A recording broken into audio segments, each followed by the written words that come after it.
nakon poroda mogu biti i žuta.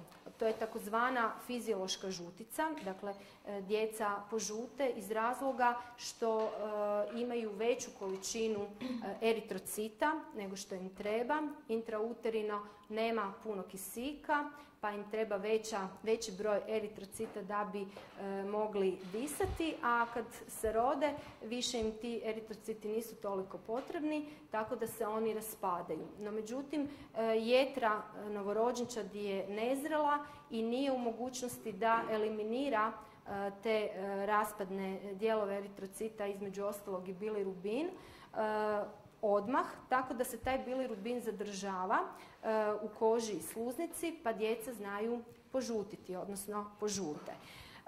U rodilištima će pratiti nivo bilirubina. Ako prelazi preko 200 milimola, tada se djeca i znaju dodatno tretirati sa svjetlosnim lampama i znaju im se stavljati infuzijske otopine da bi se bilirubin što prije smanjio i prije izlaska nego što idu kući.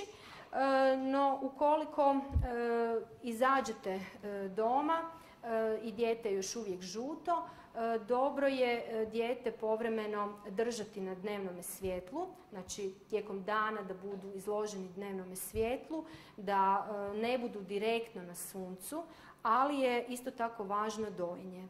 Dojenje potiče rat crijeva, djeluje na to da dijete ima učestalo stolicu i na taj način će beba s tim svojim izbacivanjem